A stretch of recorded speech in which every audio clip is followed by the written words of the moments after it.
This is Innovate Africa, a series highlighting innovation and creativity across a continent that is on the rise.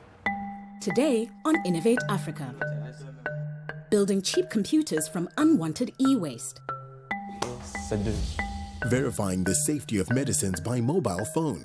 We have to have a system of traceability which leads to accountability. Tackling Nigeria's rubbish problem using cargo bikes and SMS. Waste queens. Yes, recycling queens of Africa. And a radical scheme to lift disenfranchised youth out of gang culture and into technology. We now the change agents of that state of mind.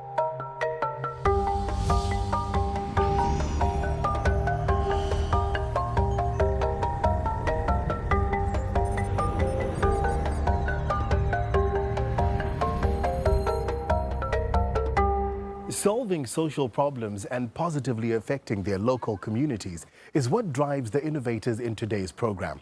We start in Nigeria, where there's a growing problem with stuff like this, household rubbish. Doni met a young woman with a radical solution.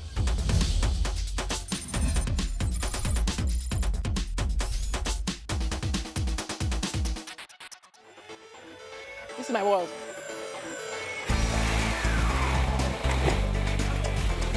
Good job. Waste, a growing problem facing many African cities, none more so than Lagos in Nigeria, where discarded litter pollutes the surrounding environment and poisons the living conditions of 20 million people. Landfills are full to overflowing.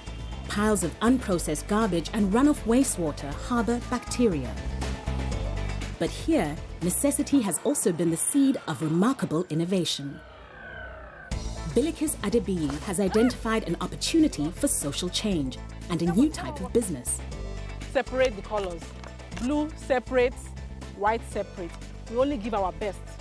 She started Recyclers, an initiative to create a sustainable business model out of household garbage. I have a master's degree in software engineering. WeCyclers started out as a result of a class that I took while I was a student at MIT, focused on people that live at the base of the pyramid, people that earn less than $2 a day. We're working to empower people in low-income communities with their waste. We provide them with convenient recycling using our low-cost cargo bicycles called WeCycles. Households register to our service and are assigned on a weekly collection schedule. So our WeCyclers go to their houses and the households will sort out their rubbish into 3 different categories. The plastic bottles, as you can see, the pure water sachets and the cans. The WeCyclers weigh the waste, each kind of material, and they record it. Each kind of material has a different value of points. Households then receive an SMS from our database that tells them how much of each material that we collected and how many points they were able to get. Many of the households that we are servicing do not have, smartphones, with apps. So we had to do something that was very simple and easily accessible. So SMS was the answer. Every 3 months, they have a chance of redeeming their points for a prize. They can get household items, they can get electronics like a blender, toasting machine, a generator, or even cash. Something even help by making the environment to be clean. Recycling means something.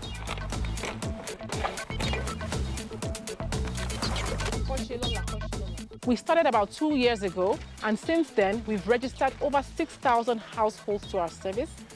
We've impacted over 33,000 people and collected close to 600 tons of recyclable waste. But Lagos is only the first step. Bilikis and her team are making moves to expand the initiative across the continent. Please make it happen, make it happen, make it happen. Okay. She has come to my home city of Cape Town to network with the manager of a recycling site in Imizamoyetu.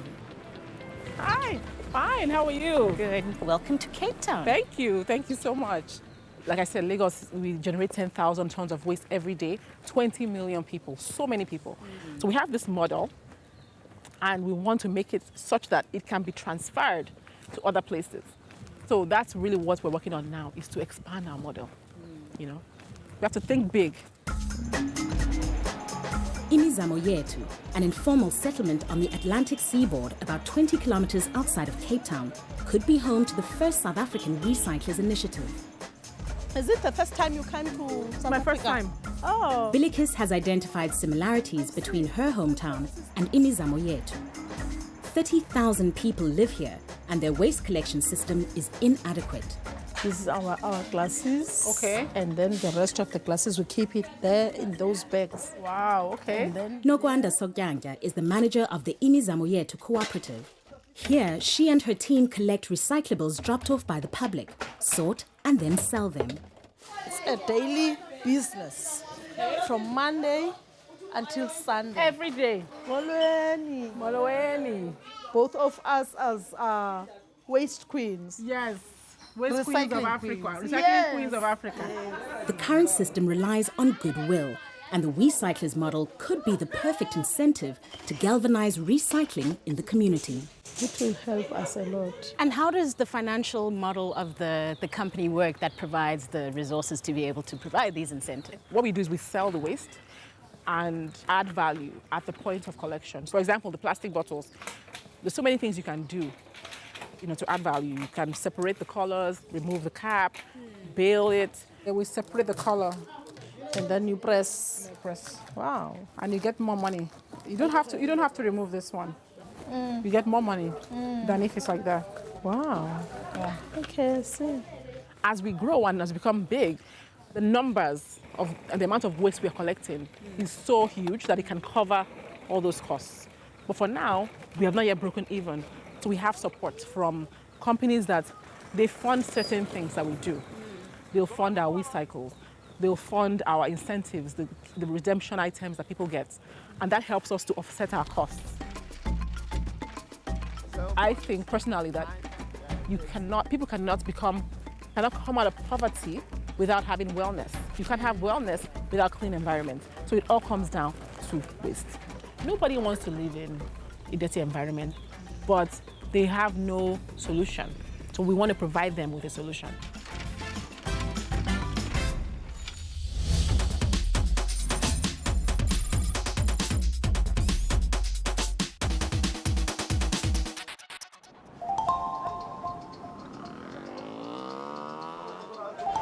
Togo is one of the smallest countries in Africa. In the 16th century, it was a country raided by European slave traders. The capital city, Lomé, has a population of less than 1 million people, many of them young. But it's one of the African countries least touched by the communication and computing revolution. In spite of limited resources and infrastructure, young Togolese are determined to be part of the technological revolution that is sweeping across Africa.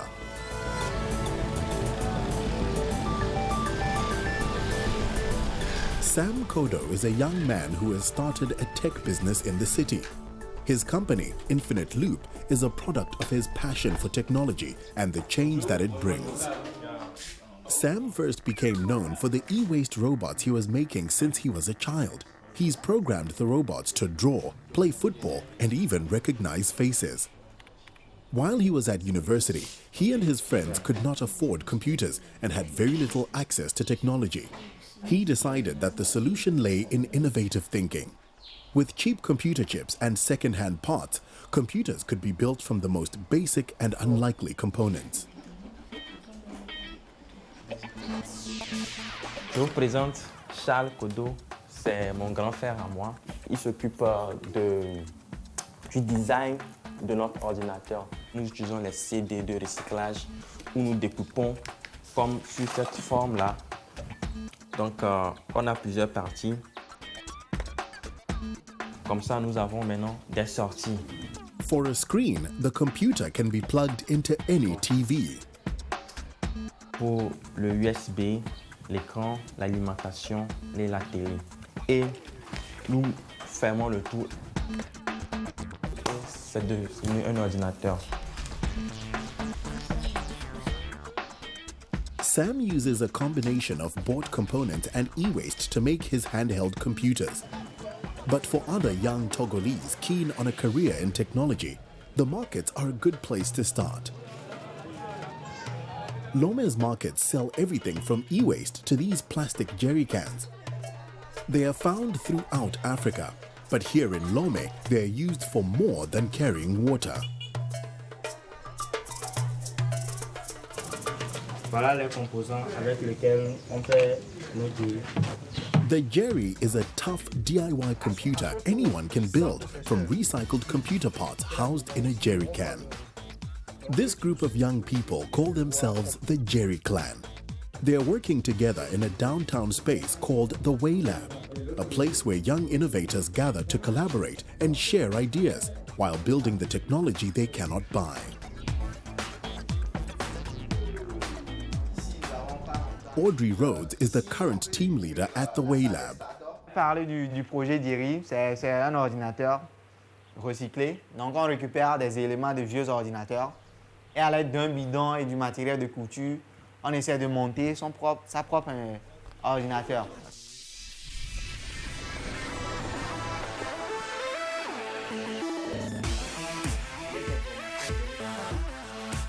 L'idée un peu c'est de démystifier l'ordinateur et avoir un ordinateur personnel à soi.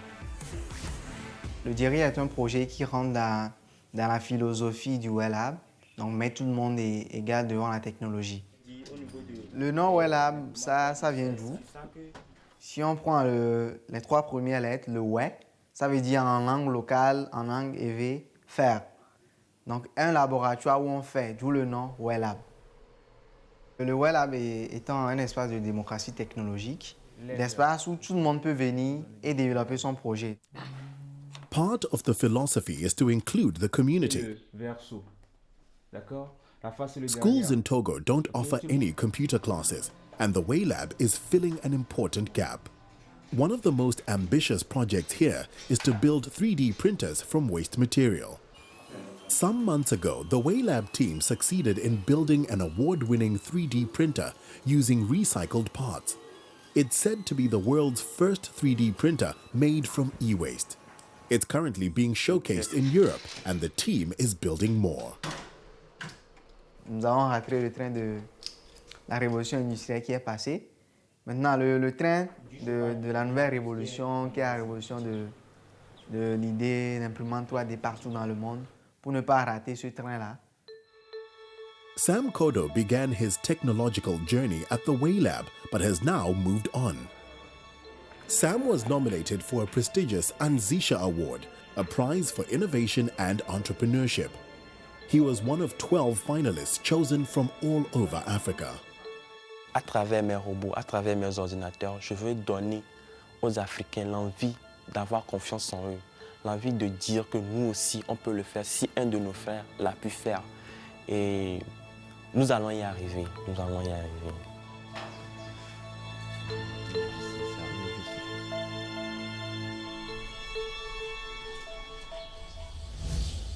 In South Africa, Cape Town's gang culture is a complex social problem that's proved difficult to overturn. But now, a group of ex-gangsters are using technology to radically change their community.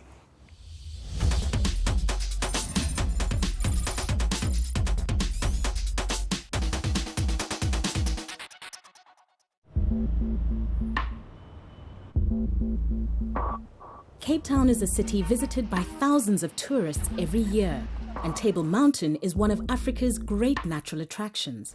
But in the shadow of the mountain is an area known as the Cape Flats. It is home to a large mixed-race community who were designated Cape Coloureds during the apartheid regime. These communities were forcibly removed from their homes and dumped here. Many young people without cultural roots or status have turned to drugs and gangs. But now, this area has spawned an innovative scheme to use technology to offer a way out of the cycle of drugs and violence. This youth cafe on the Cape Flats is unique to the city. Here, no money ever changes hands, but nothing is for free. People pay for their meals and refreshments with a virtual currency called Zlatos. Many of these young people are unemployed and some of them even homeless. They earn zlatos that are credited to their digital wallets by attending free ICT courses. Zlatos can be used in the online store to buy groceries, airtime, train tickets, haircuts and snacks at the youth cafe, where free Wi-Fi and access to computers is also available. The Zlato Exchange program and the youth cafe itself are key parts of the R Labs model. Brent. Hi there. Hi, Ndoni. Hi, welcome to R Labs, Noni. Thank you, good to meet you. Yeah, nice, you too. So this is our space. It's quite vibe at the moment. Hello. So these are some of our software developers working on different projects. R Labs is a free tech space where everyone is welcome. Here, the facilitators run free courses focused on using technology to grow skills and build futures. Okay, good morning, everyone.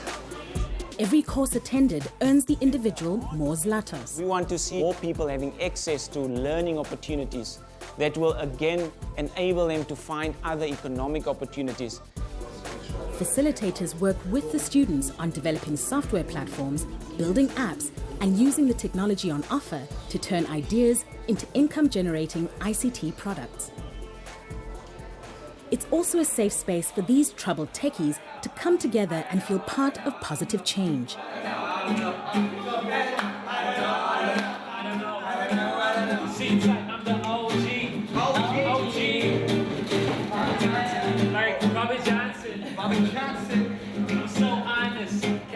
We have our entrepreneurship class in here, so we want to give it like a corporate feel. Right, so they have a sense of what a boardroom is like. Exactly. It's all about empowering our local entrepreneurs. Brent Williams used to be a drug user, dealer, and gangster. Having been through the R Lab system himself, he now runs this campus.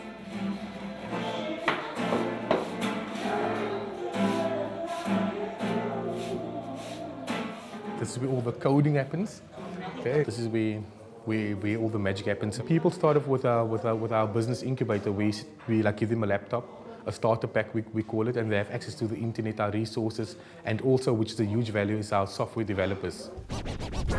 Each year, the R Labs management team selects 6 new ICT innovations to be part of a 9-month R Labs incubation program. Through its partners, R Labs makes up to $20,000 available for developing the best ideas and getting them to the market. Terence Hendricks was recently selected to join the incubation program. He has developed a search engine for local people looking for entry-level employment.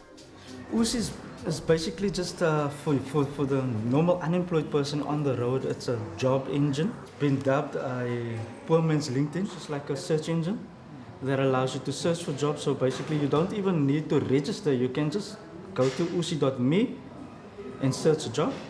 That's it. Before R Labs, I was unemployed for many years. And I told them my history, and then I said, but you're the perfect person to create something for unemployed people. We're just launching the new mobile site. Lutando Diasi is another R Labs big thinker. He has designed an app called Go Varsity, which has just gone live. It's designed to help disadvantaged students navigate the university system, from applications to understanding the system and choosing courses. So in this platform, it's where people share their experiences and other people commenting on their experiences. For instance, R Labs is not only creating new businesses, but overturning existing role models. People who have nice cars, who have all the ladies, who go out every weekend, but now we feel like we're now the change agents of that state of mind, that now if you do good, you are the example. That's the atmosphere. The R Labs concept began with a revolution in a difficult space. It's an African innovation with the potential to change troubled communities all over the world.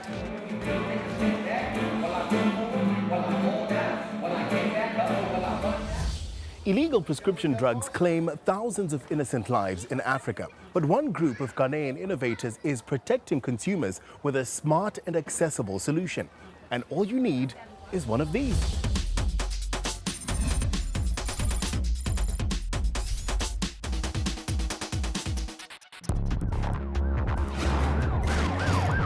Counterfeit drugs are big business in Africa. Fraudsters are cutting the medicines with toxic or inactive ingredients, or just selling useless fakes, all packaged to mimic the real deal. Thousands of unsuspecting patients are unwittingly buying bogus medicines, and the consequences are severe. Huge numbers of these innocent people are dying each year as a result of taking fake drugs that either do nothing to cure their illness or poison them. Counterfeit anti-malaria or tuberculosis drugs kill an estimated 700,000 patients in Africa every year. Governments and special task forces across the continent are trying to crack down on this criminal activity, but it's a tall order. The drugs are not only sold on the street. They're often sold unknowingly by pharmacies, the packaging and appearance replicated to match the genuine brands. In Ghana, a company called M-Pedigree have come up with a way to fight back, using mobile phones. We have to have a system of traceability which leads to accountability. And this solution, if it provides nothing at all, does provide that chain. It provides the tracing, it provides the tracking. Bright Simons and his team at M-Pedigree are rolling out their mobile solution to this problem. It's a quick and simple way for consumers to find out immediately if the drugs they are purchasing are legal. Welcome to M-Pedigree's offices. Thank you so much for having me. You're welcome. Each single product, there's a different number, so it's like each product is serialized. That is the kind of name given to the technology, the serialization technology. Very few people will take a second look at what they are taking. Most people, because they do not have money, will go in for the cheaper alternatives. Can I have some anti-malaria drugs, please? And then the next thing that happens is either the person dies or there's more time spent in seeking further treatment because of further complications that take place. So this is Cofex. So on the original product, you can see the batch number is written here and the expiry date is written here. Participating manufacturers serialize each product with the specially designed M-Pedigree scratch pads. Scratching reveals the product's unique serial number. Every particular product. What happens is that you send a text message with this number here to 1393, which is our short code, send. And it is free for the consumer to check. All right, so in 1 second, we have the response. It says, okay, genuine Cofex 1 bottle cough mixture, batch number 1407302. There we go. So this is how we are able to protect consumers. You don't need airtime, you don't need to download a special app or anything. It's bare bones, it provides much more value. First of all, for the decision that is made for you to buy the product, and then second of all, for the manufacturer to also identify certain market trends. It makes it impossible for somebody to say, I don't know how that medicine got to them. Because now you're going to have transparency in the supply chain, visibility. It's about accountability. It's also about the politics in our health systems. And tools that can reform this kind of politics are revolutionary not only because of the technological advancement that they represent. It will also change the politics in which welfare enhancing services such as health and education are delivered in Africa. Time to test the system for myself. I visited a pharmacy in Accra to buy anti-malarial medication. Hi, how are you? Can I just have 1 box of the Lonat, please? This Lonat. Great. Okay then. Thank you. Thank you. Thank you.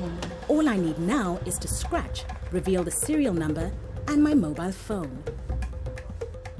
Within 1 second of SMSing the serial number to the M-Pedigree platform, I receive a free text response confirming that the drugs are legit. M-Pedigree looks like a major step forward in combating the deadly trade in counterfeit drugs.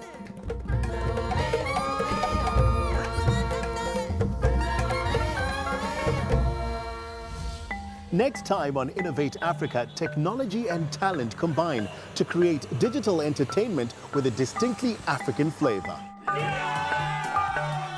Puppets and politics, topical comedy on your smartphone. What the bloody hell is going on here?